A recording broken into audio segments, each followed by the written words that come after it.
Hi and welcome. We're back and we are going to talk British afternoon tea. It's a tradition. We're going to be making traditional British tea time scones and some little sandwiches. So we're going to be using a scone recipe from Mary Berry Cooks. 2 cups of just all-purpose flour, and it's got a teaspoon of baking powder in it. Then I'm going to dice up this. We've got 2 tablespoons of butter, and I'm just going to dice it up. And now it's good if your butter is left out on the side to make it a little bit soft. We're going to be using the rubbing in method. So Kai's going to use his fingertips. Obviously we just washed our hands, and he's going to get in there and he's going to rub the butter into the flour. Really, afternoon tea is such a lovely tradition. You can make it as simple or as complicated as you want. Alright, so well done, Kai, that was a good job. So now we've got these lovely breadcrumbs here, or breadcrumb type mixture. And what we're going to do, okay, this is where you've got options now. This is the great thing with scones. Again, it's like do what you like. Personally, as I said before, I'm a real fan of English cheddar. So this is where you could go savoury. You could just go completely savoury. You could just put bunch of English cheddar in there, probably about a cup of English cheddar, nice sharp cheddar or cheese of your choice, and some herbs, sun-dried tomatoes, go for it, mushrooms, whatever you want. You can put it in there at this point. This is kind of like a turning point. But we're just going to go completely traditional. Now, the recipe calls for 2 tablespoons of caster sugar. So I know in this area, in the States, caster sugar is not too available. All it is a superfine sugar. So the way that you can do that is what I do. Again, my trusty old coffee grinder. I'm just going to put my 2 tablespoons of sugar in there, my regular, normally organic cane sugar. Whiz it up a couple times. Now I've got some fine powdery sugar, superfine sugar. So I'm going to put that in there, and Kai's going to give that a mix up. You can use your vegan egg substitute that we've got, that we're going to use, and you can get your gluten-free flours. Now we're going to add 1 egg, and we're going to break the egg into a Pyrex jug, and then you're going to top up the egg to make up 100 milliliters of liquid.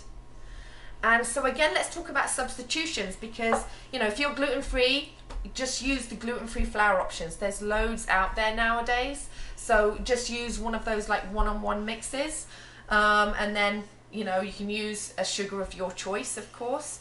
And then with the egg, you would use the egg substitute that I was talking about the other week, where you would do flax egg or a chia egg and just grind up some of that.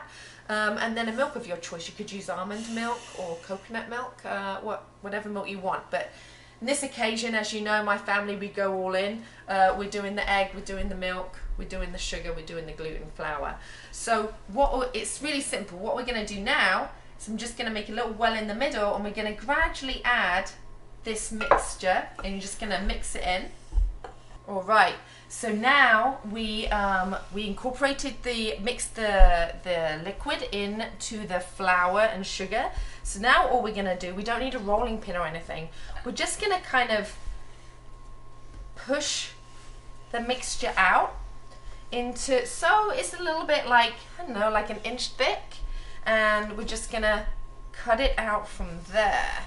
I just found this. Again, it's just going with what you've got, isn't it? So I just found this, and I thought, oh, well, that looks about right. So kind of wanted to just give that a push down. So the important thing is to not turn it. So the important thing is just to push it down and lift it up, and then that will enable your scones to rise evenly. And so then we've just got like a nice little round scone like that, and then I'm going to put it on a baking sheet. So I'm just going to put my scones on the baking sheet right there. There you go. And then you just keep stamping them out like that. There you go, perfect. Alright, Kai. We're going to lightly brush the tops of these with a bit of the egg and milk mixture, and then that will mean that when they're in the oven and they rise up, they're just going to get a really nice golden brown top. The great thing about these is that they really don't take very long. They only take 8 minutes in the oven, and you will have preheated your oven to 390 degrees Fahrenheit. Let's talk sandwiches. So a really classic part of the British afternoon tea is some little dainty sandwiches. As I was saying, a real classic is cucumber. So what you would do is you would just get your bread and put some butter on and small slices of cucumber, and that's that. Another classic, cream cheese and smoked salmon, and I was really hoping that I had salmon in my cupboard, and as it turns out I didn't have salmon in my cupboard, but again, it's go with what you've got. So I found some really lovely Patagonia lemon caper mackerel. So I thought, you know what, I'm going to go with the mackerel. The thing I love about this mackerel is, first of all, you can just totally trust the sourcing, and just a small community of small boat fishermen in Spain fish these mackerel using hook and line, which is really great because it means that there's less opportunity for catching unwanted byproduct, unwanted other species of fish that are not so abundant. The great thing about mackerel is that it's really abundant. So it's really sustainable and really good for us too, like full of omega-3s, vitamin B12 off the hook. Great. So I love it. This flavour is lemon caper. And so what you do with the mackerel is when you open the tin, you wouldn't go from, look at all those lovely mackerel in there. So you wouldn't just take it straight out of the tin like that, because all the lovely flavourings are on the bottom. So what we're going to do is turn the tin upside down and plop them out, and all the lovely lemon and capers are all in the bottom, and then it'll allow them to sink into the mackerel. Kai's going to spread them with cream cheese, and then I'm going to follow behind him and put a little bit of the lovely mackerel on top, and we're going to have some nice lemon caper cream cheese sandwiches. And the great thing about just using what you've got in your kitchen and your cupboards sometimes is that you can discover things that you wouldn't otherwise necessarily have thought of. If I'd have had salmon in my cupboard, I would have gone with that. Still would have been delicious.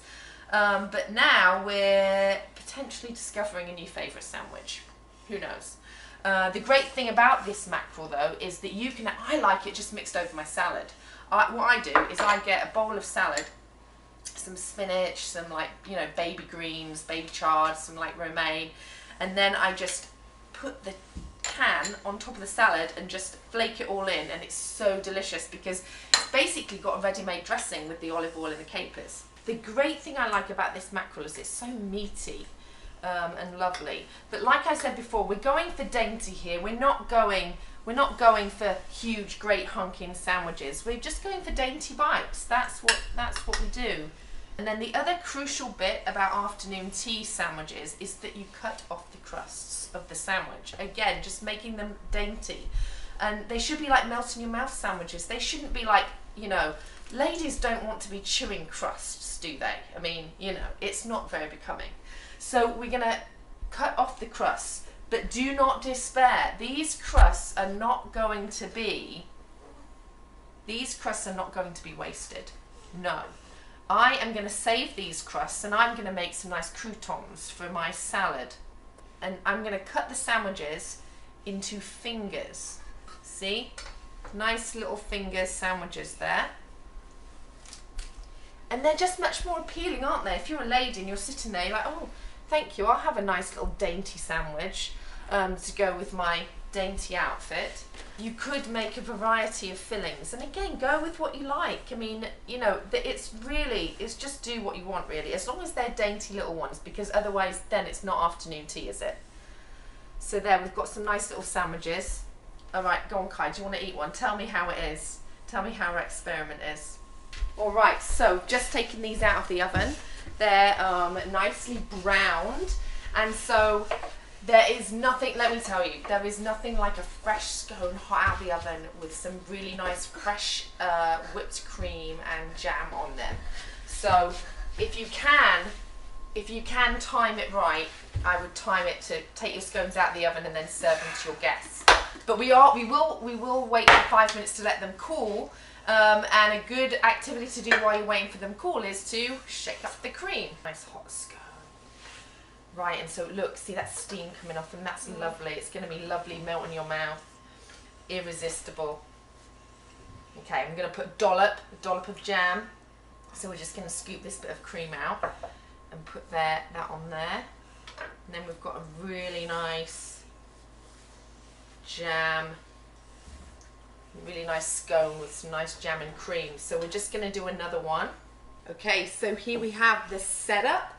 We've made our scones, we've put the cream and jam in them, we've made our lovely little dainty sandwiches, and now I have my pot of tea. Now, yeah, you might be, but Sarah, what about the tea? It's called tea, isn't it? You haven't talked about tea yet. So, of course you would serve what I call normal tea. Just normal tea. Normal tea to me is black tea. A nice, you would call it English breakfast. So just get your English breakfast, but having said that, again, go with what you like. So you could do green tea, all right, I'll give you that. You can do even herbal tea, some nice chamomile, some nice Earl Grey maybe, but the traditional really is just tea. Have fun with it, go with what you like, that's what I always say. But right now we've got black tea, and I'm going to pour Kai and I a cup of tea. Kai, would you like some tea? Yes. Okay. And you don't even necessarily have to have a teapot. You could just make yourself straight in the cup. Just have fun with it. And my invitation to you is to organise yourself your own afternoon tea. It's really a very civilised thing to do. Highly recommended. Really nice around 4 o'clock in the afternoon. All right, I say cheers to that. What do you say, Kai? Cheers. Oh, that's hot. Happy tea.